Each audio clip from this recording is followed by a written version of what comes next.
The Ninth Skeleton by Clark Ashton Smith. Published 1928. It was beneath the immaculate blue of a morning in April that I set out to keep my appointment with Guinevere. We had agreed to meet on Boulder Ridge, at a spot well known to both of us, a small and circular field surrounded with pines and full of large stones, midway between her parents' home at Newcastle and my cabin on the northeastern extremity of the ridge, near Auburn. Guinevere is my fiancée. It must be explained that at the time of which I write, there was a certain amount of opposition on the part of her parents to the engagement, an opposition since happily withdrawn. In fact, they had gone so far as to forbid me to call, and Guinevere and I could see each other only by stealth and infrequently.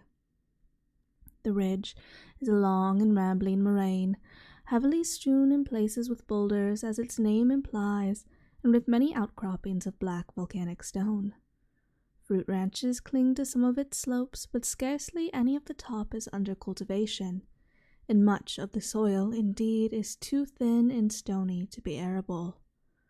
With its twisted pines, often as fantastic in form as the cypresses of the California coast, and its gnarled and stunted oaks, the landscape has a wild and quaint beauty with more than a hint of the Japanesque in places.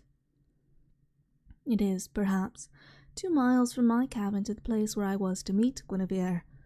Since I was born in the very shadow of Boulder Ridge, and have lived upon or near it for most of my 30-odd years, I am familiar with every rod of its lovely and rugged extent, and, previous to that April morning, would scarcely have refrained from laughing if anyone had told me I could possibly lose my way.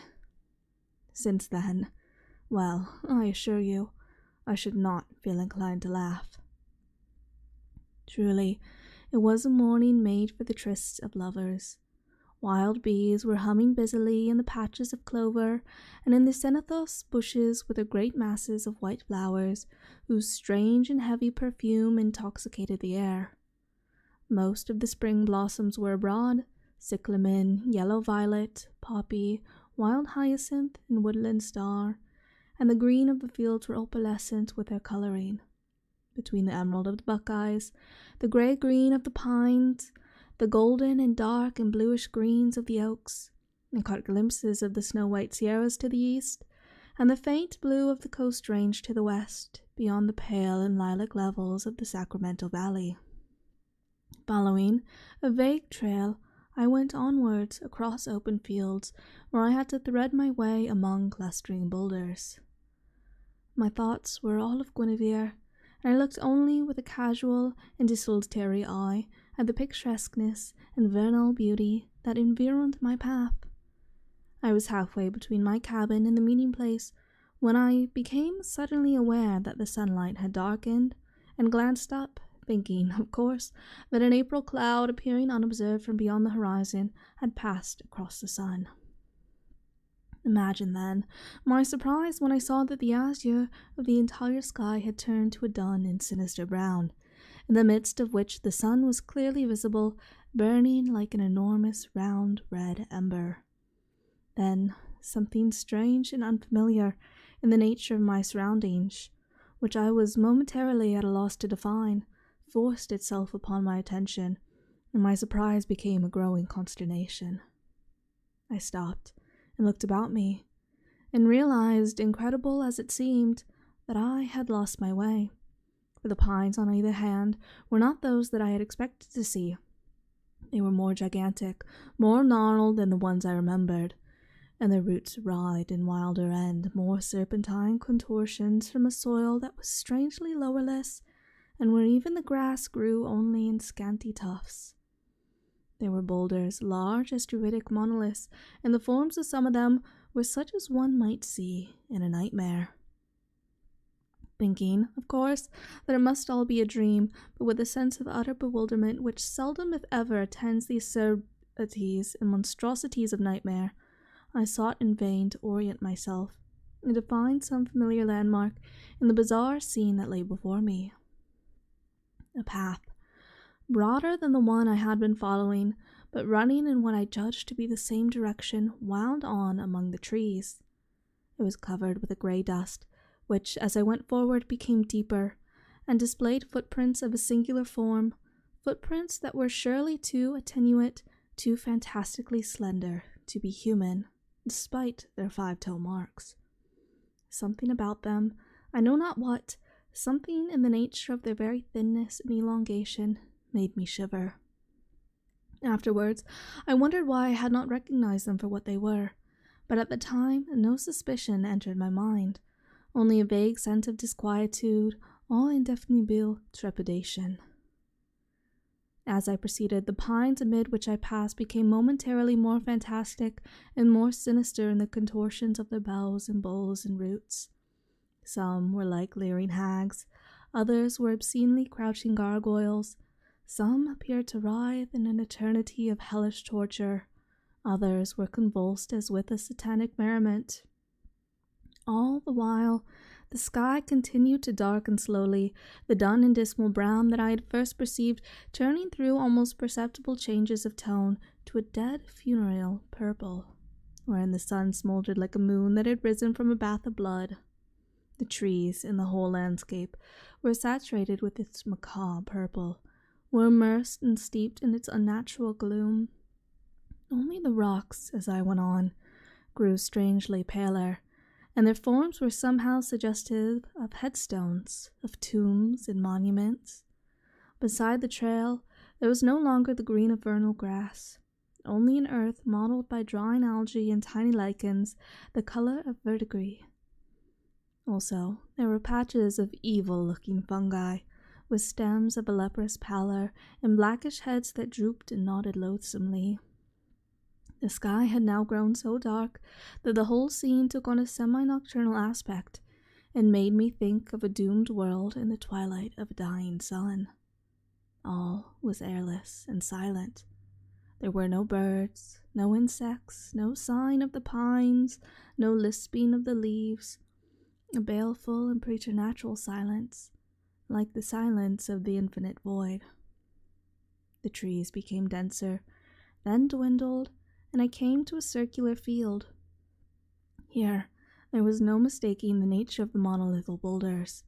They were headstones and funeral monuments, but so enormously ancient that the letterings or figures upon them were well nigh effaced, and the few characters that I could distinguish were not of any known language. All of them there the hoariness and mystery and terror of incomputable eld. It was hard to believe that life and death could be as old as they. The trees around them were inconceivably gnarled and bowed as with an almost equal burden of years. The sense of awful antiquity that these stones and pines all served to convey increased the oppression of my bewilderment, confirmed my disquietude. Nor was I reassured when I noticed on the soft earth about the headstones a number of those attenuate footprints of which I have already spoken. They were disposed in a fashion that was truly singular, seeming to depart from and return to the vicinity of each stone. Now, for the first time, I heard a sound other than the sound of my own footfalls in the silence of this macabre scene. Behind me, among the trees, there was a faint and evil rattling. I turned and listened. There was something in these sounds that served to complete the demoralization of my unstrung nerves, and monstrous fears, abominable fancies, trooped like the horde of a witch's sabbat through my brain. The reality that I was now to confront was no less monstrous.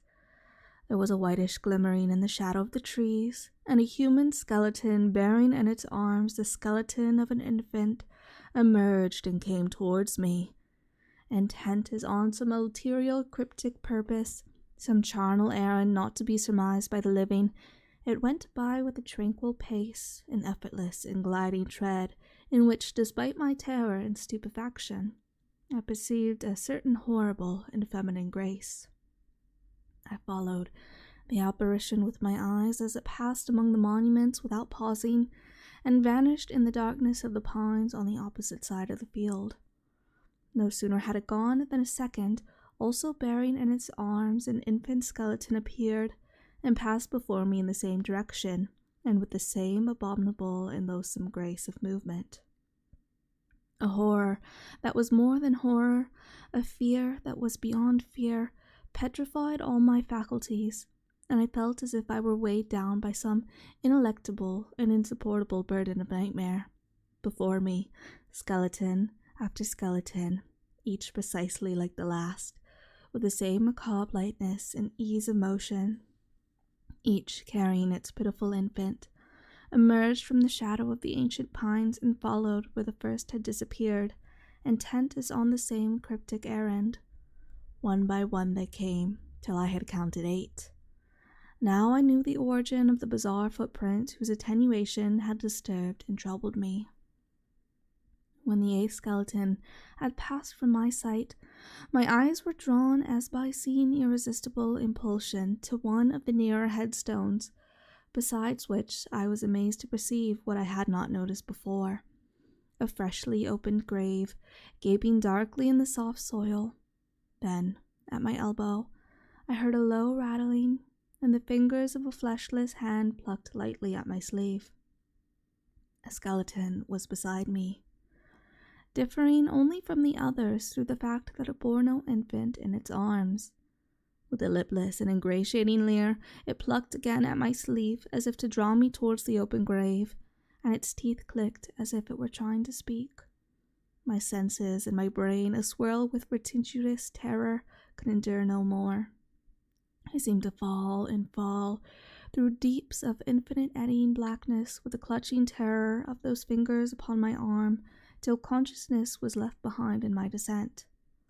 When I came to, Guinevere was holding me by the arm, concern and puzzlement upon her sweet oval face, and I was standing among the boulders of the field appointed for a rendezvous. "What on earth is the matter with you, Herbert?" she queried anxiously. "Are you ill?